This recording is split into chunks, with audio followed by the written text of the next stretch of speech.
Fair warning, this episode does contain very graphic depictions of violence.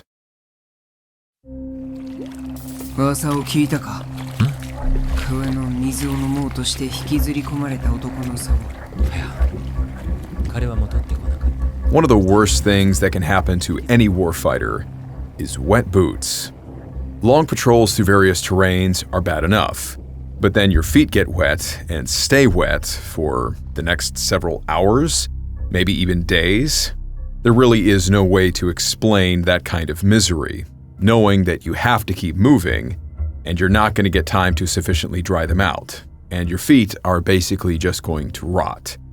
I have to assume that this waterlogged misery transcends cultural barriers and was no less hated by all soldiers from the many wars throughout history. No less the Japanese men who were slogging their way through the jungles of Southeast Asia during the 1940s. I personally spent my fair share of time wandering around various jungles all over the Pacific during my time in the Marines. In some cases, the same jungles those guys were fighting in during World War II. So I can say with certainty that those men's feet were constantly submerged in water, especially those who were trekking through the dense and swampy jungles of what is now Myanmar. Back then, the country was called Burma. Most unfortunately for them, history would tell us that, at least for one Japanese regiment, neither their soggy boots nor the Allied soldiers were the worst thing they had to deal with in the Burmese swamps. No, little did they know it, but as they were forced into a large-scale retreat by encroaching enemy forces, their fight quickly became one of survival against massive saltwater crocodiles. And the crocodiles won. From the pages of history, from Ramree Island to Sierra Leone, these are just some of the true stories about what happens when very unlucky soldiers fall prey to some of the most vicious man-eating predators on Earth.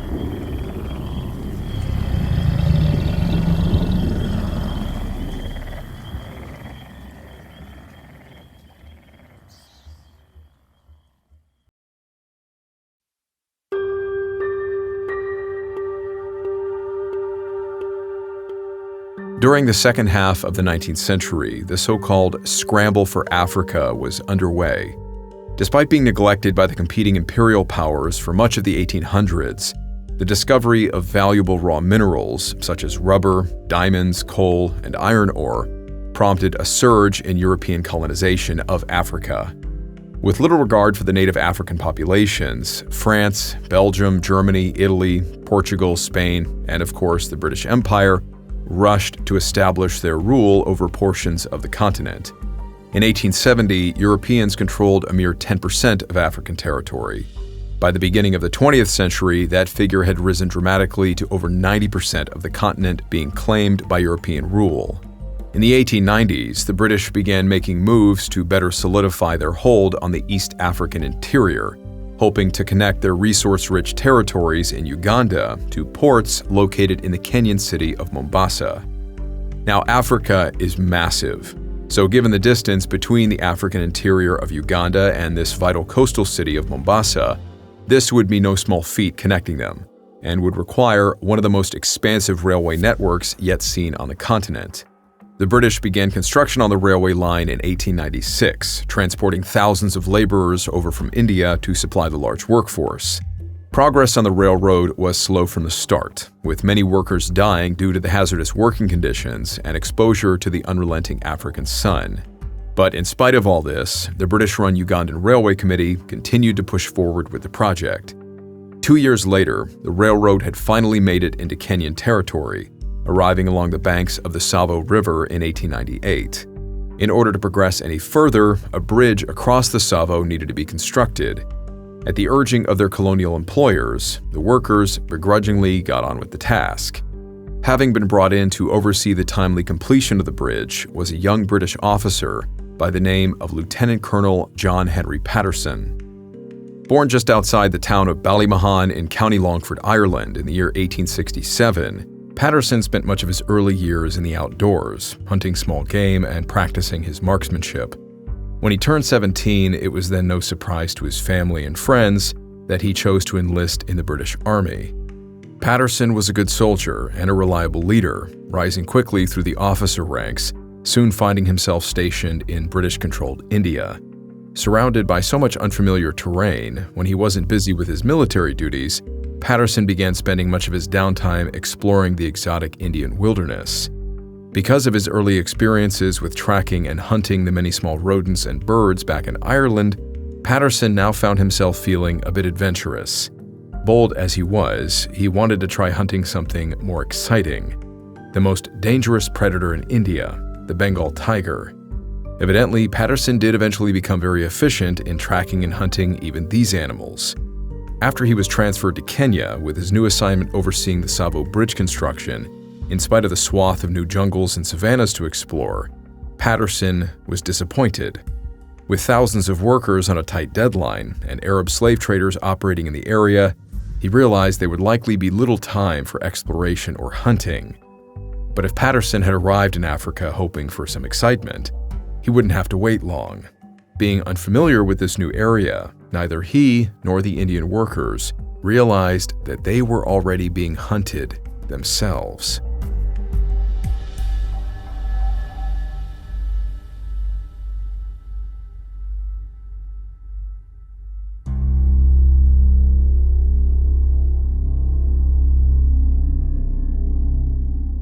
On Patterson's very first night of overseeing the construction project, he was jolted awake by a blood-curdling scream, soon followed by a panicked commotion of Indian workers. Rushing out of his tent, Patterson and his interpreter worked to quiet the frightened men and assess what had just happened. Piecing together their frantic testimonies, it painted a gruesome picture. In the dead of night, a large, maneless lion had managed to sneak its way into the campsite.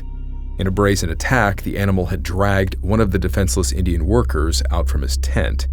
Before anyone could do anything to stop the attack, the lion had dragged the man into the surrounding jungle, his pained cries disappearing into the night.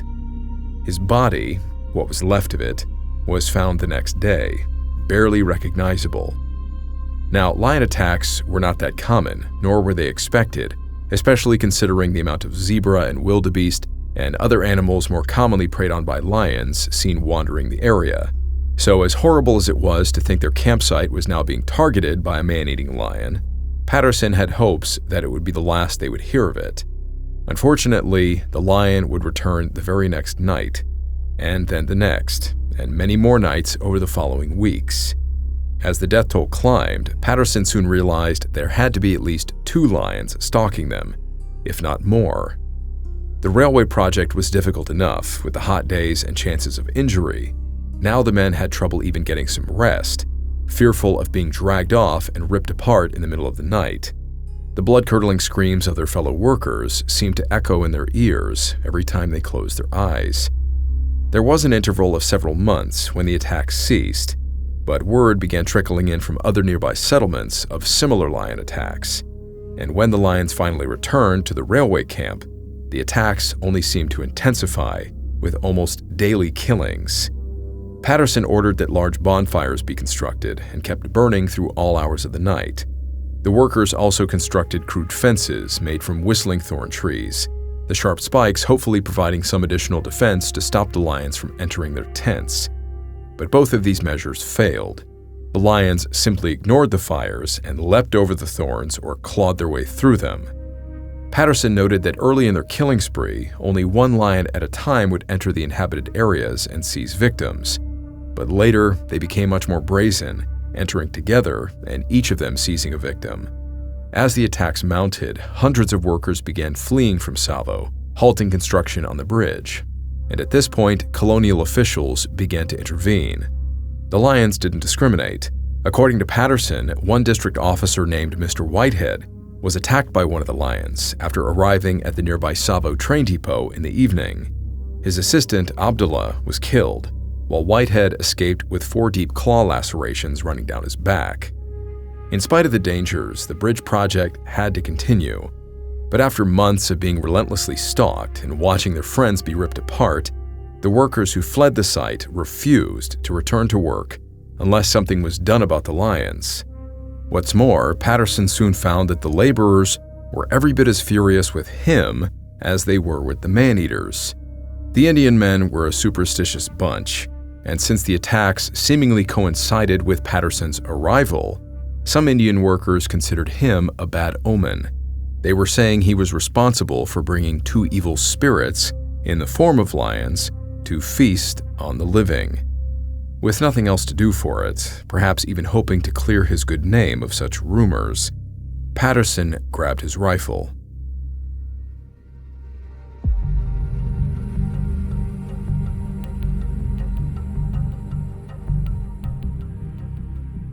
With the arrival of other British officials and a reinforcement of around 20 armed sepoys, the traditional riflemen of the Indian military, the men quickly went to work devising a series of ambushes to capture and kill the lions. Each night, Patterson, along with some of the other men, waited on concealed platforms mounted in trees with high-powered rifles. The first stakeouts were unsuccessful. The lions either didn't show up, or they managed to escape without being hit by the men's rifle fire. Finally, after several nights, Patterson struck one of the lions in its hind leg.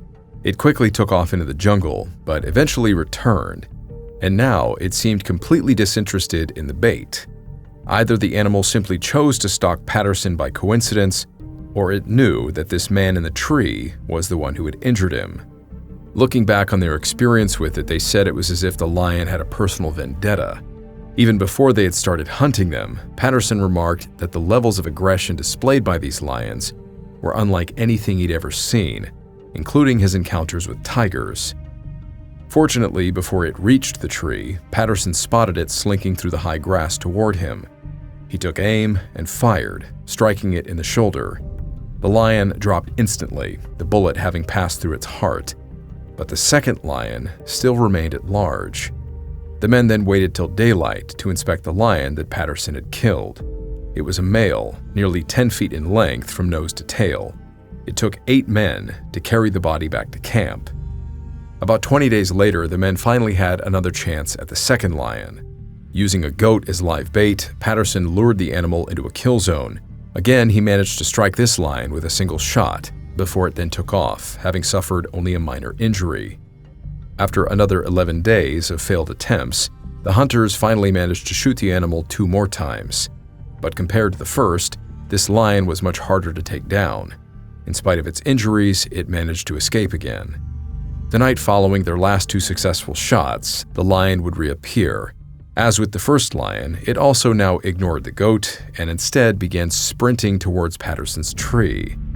It scrambled up the tree towards him, snarling viciously, and very nearly reached the platform he was standing on before it finally collapsed in the branches after being struck by another 6 shots from both Patterson and the men in nearby trees. Patterson said the lion died gnawing on a tree branch, still trying to reach him.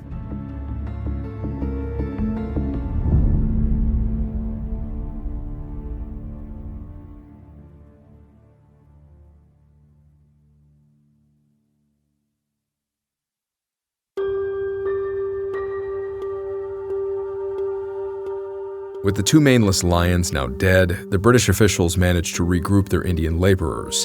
The workers then flooded back to their posts on the Tsavo River, eventually completing the railway bridge in February 1899. For his actions, Lieutenant Colonel John Henry Patterson was declared a hero by both the British press and Indian workers, who, despite hating him just months earlier, presented Patterson with a custom silver bowl.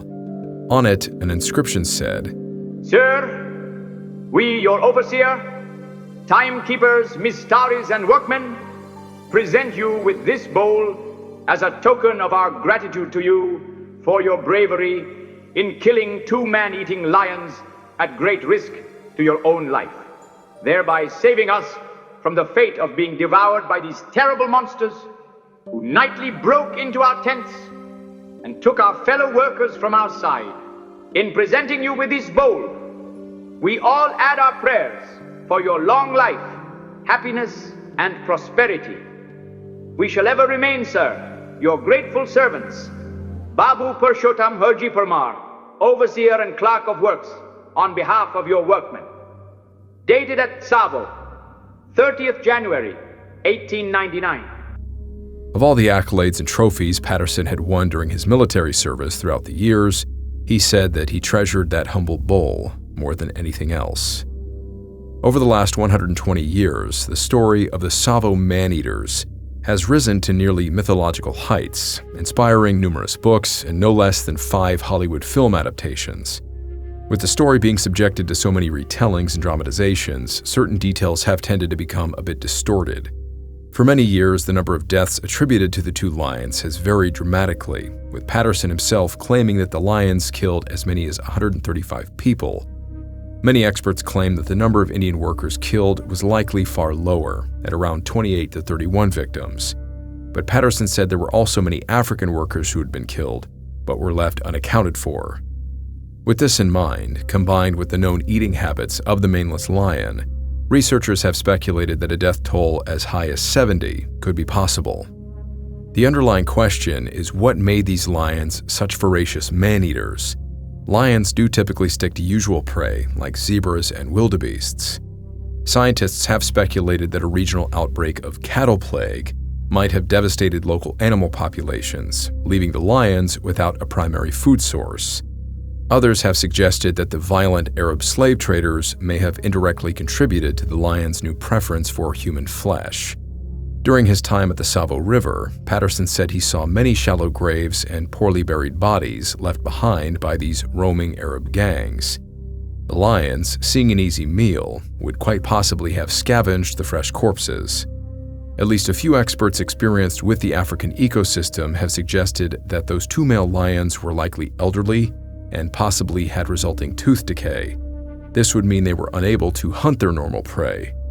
This is apparently when predators become man-eaters, since men are much easier to catch, especially when they are fast asleep in their tents. And male lions are not against hunting together, especially when they are outcasts from the regional prides. Having had the 2 man-eating lions skinned and preserved, Lieutenant Colonel Patterson kept them in his home as skin rugs. In 1924, he then sold them to the Field Museum of Natural History in Chicago, where they were taxidermied. You can still see them there today. The Tsavo man-eaters are on permanent display for anyone willing to come face to face with 2 of Africa's most notorious man-eating predators.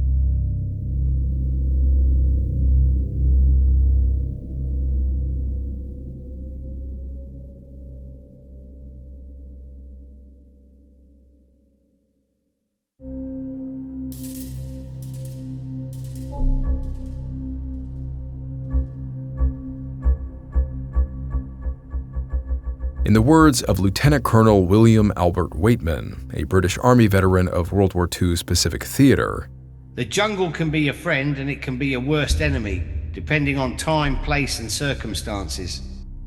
Setting aside the oppressive humidity and wide array of flesh-eating diseases, the jungle happens to be home to some of the most dangerous wildlife on Earth: poisonous insects, venomous snakes, carnivorous reptiles. Now, the soldiers of the Imperial Japanese Army were both feared and respected for their mastery of the jungle environment, and often used it to their own advantage, but they were no less vulnerable to its many dangers. For the men of the 2nd Battalion, 121st Regiment stationed on Ramree Island, a large landmass just off the coast of Burma, even their ancient samurai warrior code was of no help to them against man-eating predators. By January 1945, the war wasn't looking good for Imperial Japan. As the Americans were preparing to invade the Japanese home islands, the British and their Indian allies were pushing into Burma. In order to support their own troops fighting on the mainland, the British wanted an airfield and supply base. Ramree Island was the most ideal location for it. The only thing stopping the construction was an entrenched garrison of about 1,000 Japanese soldiers. The Japanese were well aware of the coming invasion and had fortified the island, centering their defense around Ramree town and the beaches of Chaopyu, where the British were expected to land. But when the Allied attack began on January 14th, British forces landed to the west of the anticipated landing site, therefore facing minimal Japanese resistance. The Japanese fought with their usual tenacity, but the complex assault, attacking them from the air, the land, and the sea, inevitably broke through their lines, forcing the Japanese to retreat. The Japanese were well known for their unwillingness to surrender. The 900 surviving soldiers quickly pulled back into the island's dense mangrove swamps, planning to escape to the far side of the island. The British followed, but decided to quickly surround the swamps rather than walk through them. Their plan was to isolate the Japanese while using loudspeakers to call for their surrender. True to form, the Japanese flatly refused to give up, their sense of honor clearly overwhelming the hopelessness of their situation. But as night fell, on February 19th, their honor would quickly give way to absolute horror.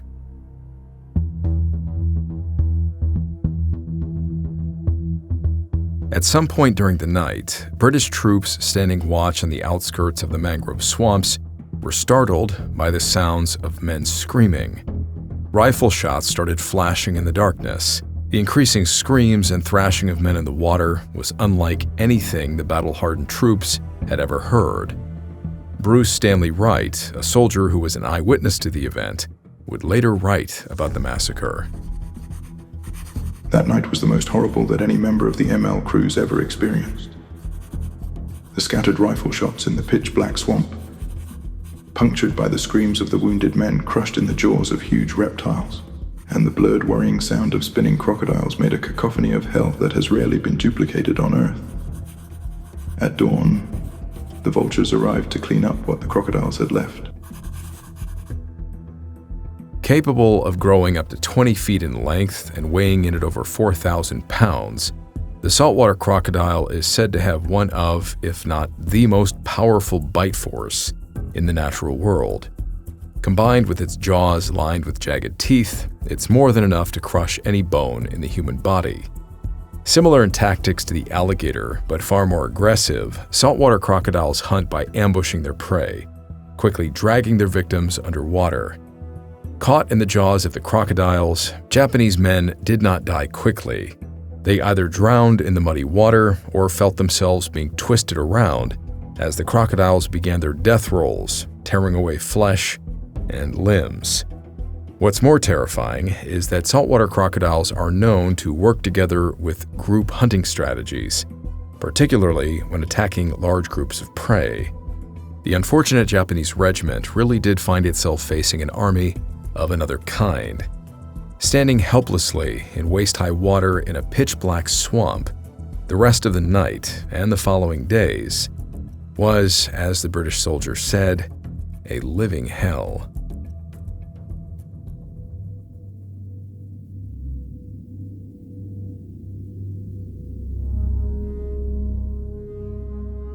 Perhaps the samurai Bushido code only stretches as far as surrendering to humans, because when it came to facing off against hundreds of massive crocodiles, at least a few of the Japanese changed their tune.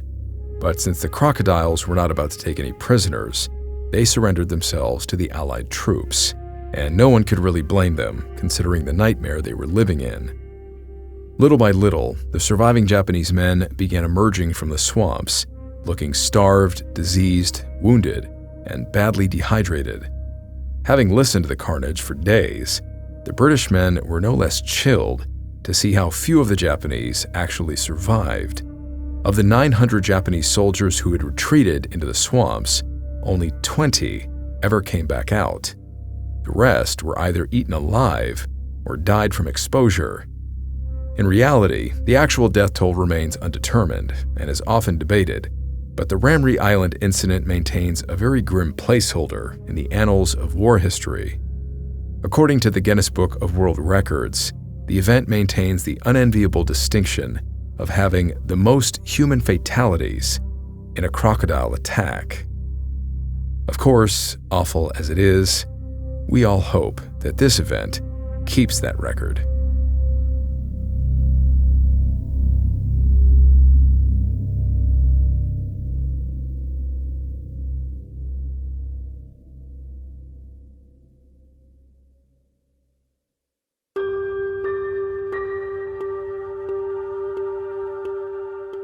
This final story takes us back to the African continent and deals with what is arguably the most dangerous predator known to mankind.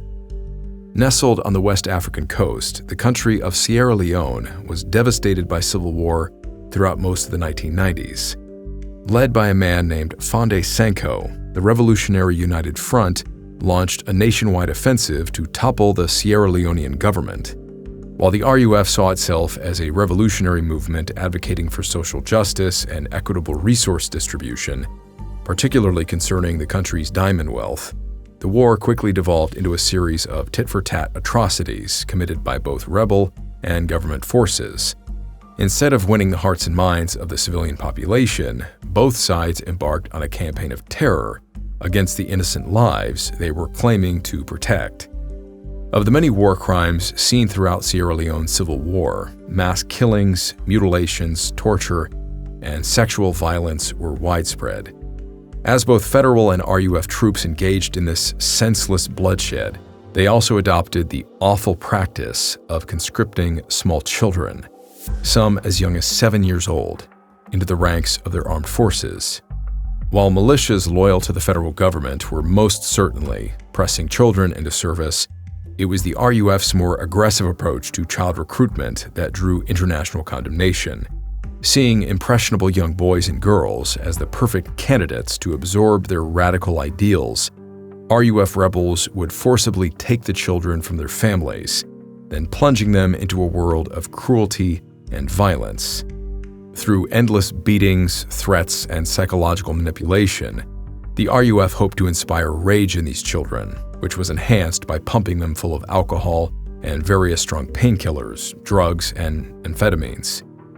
Numb to physical pain, stirred into a violent frenzy by their commanders, and given assault weapons, these children were then unleashed on the unsuspecting rural towns and villages of Sierra Leone, often taking part in both combat and bloody massacres alongside their adult leaders.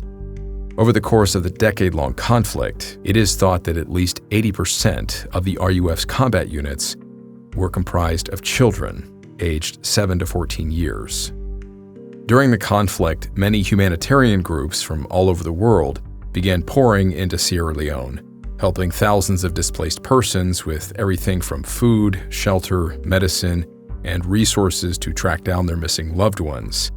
A top priority for many of these organizations quickly became the rehabilitation of captured child soldiers. In a process known as deprogramming, the children were immediately pulled from their militant environment before entering various institutes dedicated to formal education and psychological healing.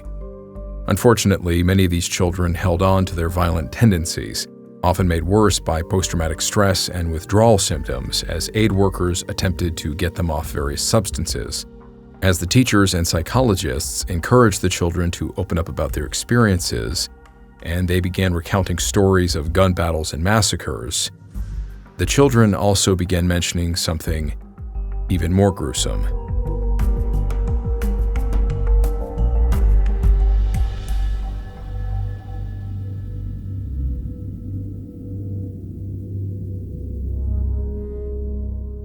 In the year 2000, author Alex McCormick went to Sierra Leone in order to collect stories for her upcoming book, The Mammoth Book of Man-Eaters, over 250 terrifying true accounts of predators from prehistory to present.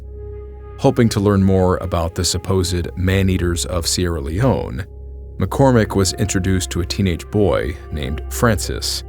Francis was one of the children forced into the service of an Army infantry unit 5 years earlier.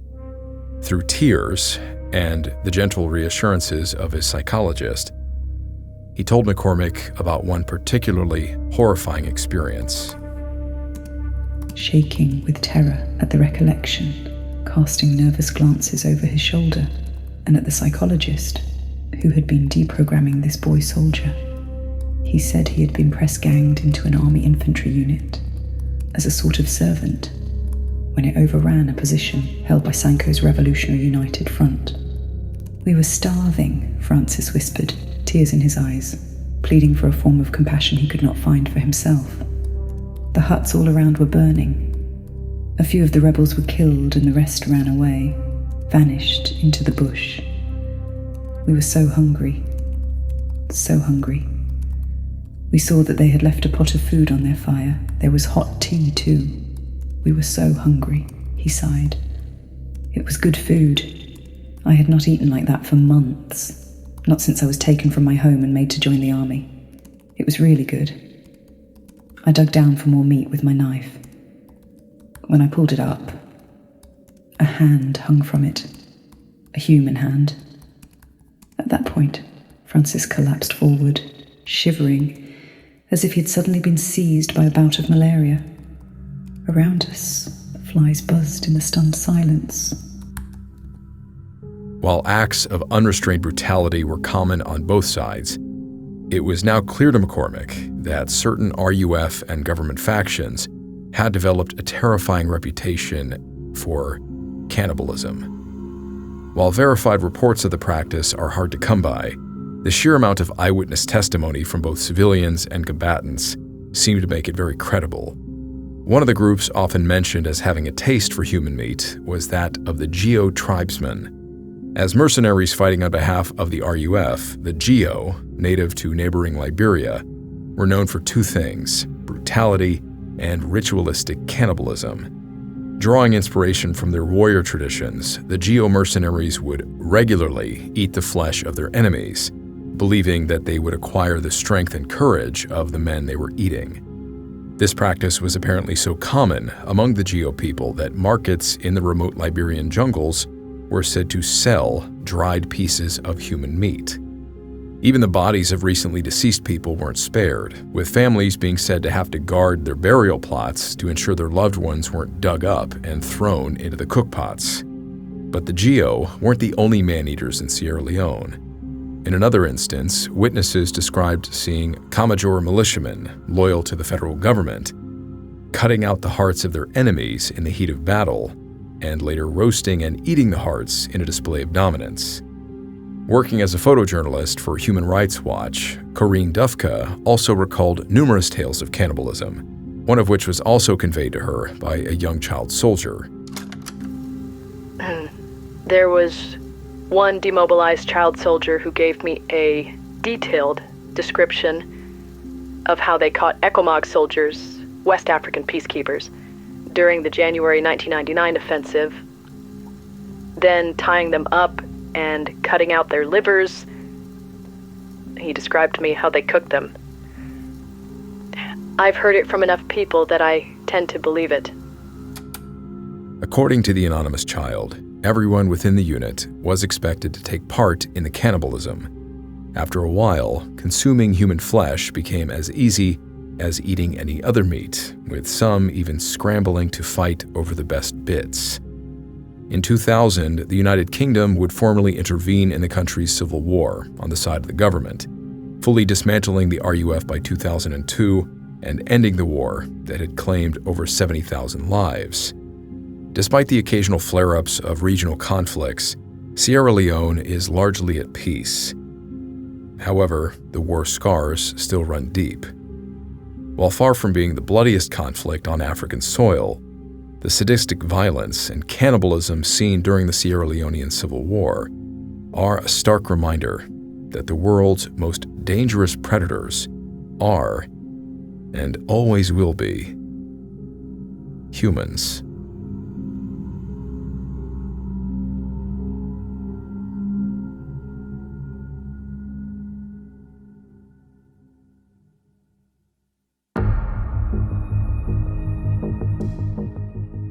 Hey guys, thanks for sticking around for the after action here in the credits. I don't personally have a lot of military experiences dealing with wildlife that I felt my life was in imminent danger, with maybe the exception being snakes. Cobras we had to deal with in Thailand, and then diamondback rattlesnakes in California. There was one time I was doing land nav and just trekking through the desert looking for my point, and I just stopped and I'm like, okay, where is this thing? It's very surreal when that happens to you because you're just not expecting it. And there's this massive rattlesnake wrapped up around the bottom of a bush, and my boot, basically it stepped like right next to it. Was just, yeah, it's a weird state of mind to be in that moment. Not in my class, but we did hear a story about a guy that did get bit, and then he basically didn't know what to do, so he just booked it down to the nearest road, flagged down somebody who was driving by, and they picked him up and took him to the hospital. And the instructors didn't know where he went. He was just missing for a few hours, and they were all looking for him. Apparently he was getting an antidote. He survived. But yeah, that's a freaky situation to be in, getting bit by a snake. And then my buddy Sean came back from BRC. He went before me. And during their nighttime land navigation, there was one of the guys in his class that they give you safety radios when you go out on land navigation, only for emergencies. You're not like supposed to be having conversations, or the only thing the radio is for is if you get into trouble.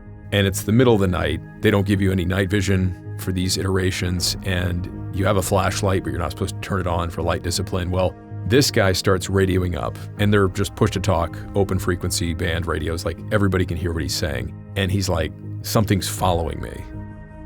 And he was so insistent, and he clearly was terrified, that the instructors, they kind of made fun of him, but they were like, okay, everybody come back, like, you know, which pissed everybody off because most of them were like almost done with their land navigation by that point, and now they're basically going to have to walk all the way back to base camp, and then as soon as the safety recall is over, they're going to have to walk back out. So everybody's pissed at this guy. But it turns out that he was being stalked by a mountain lion. So I honestly can't blame him. Yeah, who wants to get mauled by a mountain lion in the dark? You know, mountain lions don't just follow you for no reason. But other than that, yeah, these stories, I hope you maybe not enjoyed them, but learned something from them. Ramree Island has been on my radar since a lot of you guys were mentioning it in the comments since I started the channel. So I'm glad we finally got around to it. Obviously, there wasn't much to the story, so we added these other gruesome stories to the front and back end of it, and we will certainly be back on different types of stories like this in future, especially the cannibalism angle. Let me know what you thought about that in the comments.